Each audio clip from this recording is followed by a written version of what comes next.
One simple reason. He believed in the dream, I believed in the dream, and our dreams come true, and there's no reason every one of yours can't either.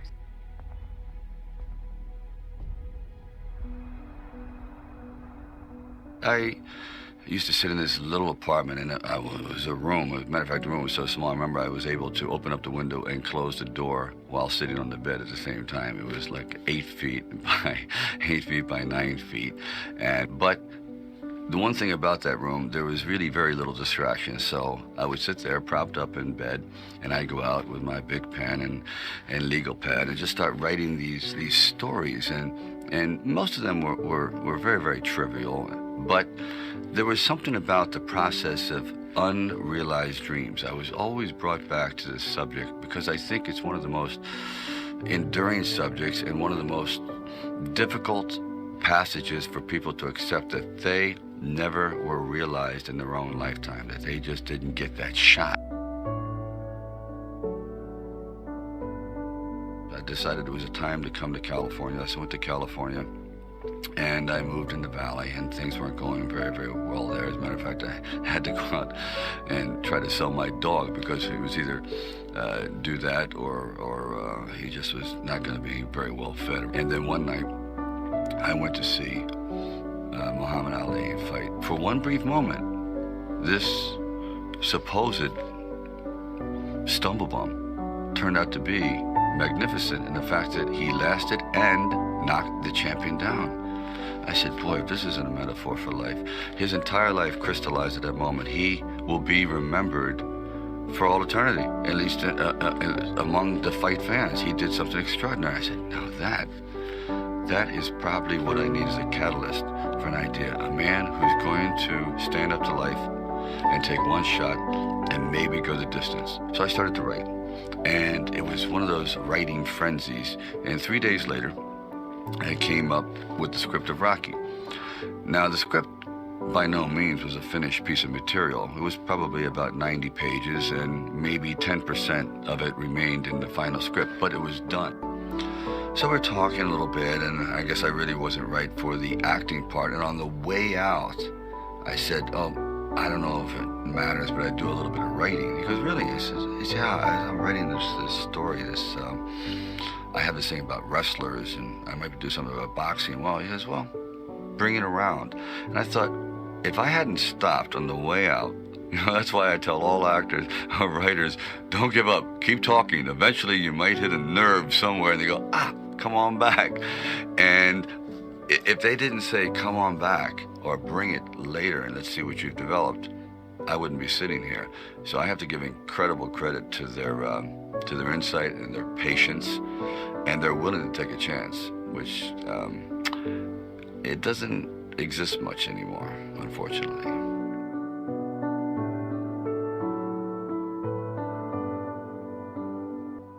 Originally, when I brought the script to them, they were fairly enthusiastic about it. The one thing they were not enthusiastic about was me playing the part, and I really can't blame them at the time. But there was something inside of me that this opportunity is never going to come around. And I really wasn't used to money, and I had no idea of what I would be missing. But the temptation started to come forward. First, it was 25 grand and $100,000. I go, well, I never heard of 100,000 because I had like $106 in the bank, and like I said, I had to sell my dog, and things were not looking very, very good.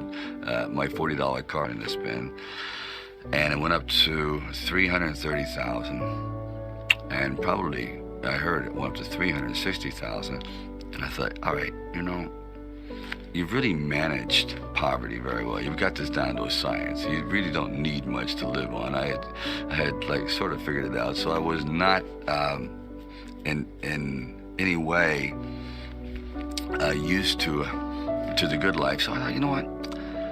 If I know in the back of my mind, if I sell this script and it does very, very well, I'm going to jump off a building.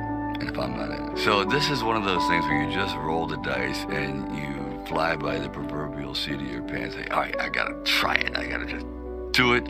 I may be totally wrong, and I'm gonna be taking a lot of people down with me, but I just believe in it. We were working with the handheld camera at the time with Garrett Brown, and it was somewhat experimental. And he'd film me running through shopping malls and up down the steps and flights, curved corridors along the river, until finally my legs basically gave out and I'm like writhing on the ground, and I want to rise up and say, John, I'm dying here. And he goes, no, use it. Use the pain. I said, for what? I mean, I'm in misery. He goes, well, no, it's giving your character, it's giving him some depth. I said, it's giving me bruises. It's giving me like agony. I can't sleep at night. Like the scene where we just jumped down and saw this ship along the dock, docked along the pier. And I said, just jump out, run as fast as you can along the ship.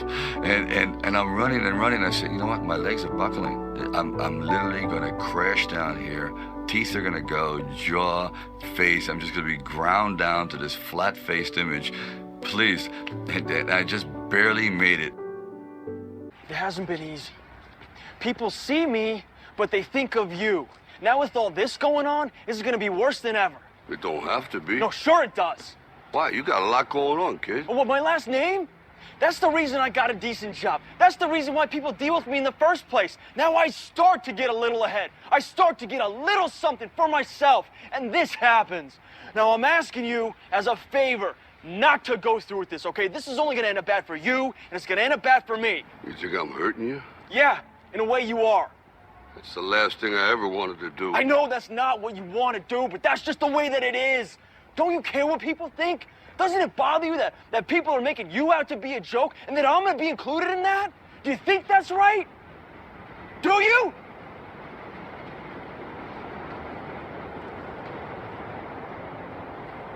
You ain't gonna believe this, but you used to fit right here. I'd hold you up and say to your mother, this kid's gonna be the best kid in the world. This kid's gonna be somebody better than anybody ever knew. And you grew up good and wonderful. It was great just watching you every day. It was like a privilege. Then the time come for you to be your own man and take on the world, and you did. But somewhere along the line, you changed. You stopped being you. You let people stick a finger in your face and tell you you're no good. And when things got hard, you started looking for something to blame, like a big shadow. Let me tell you something you already know.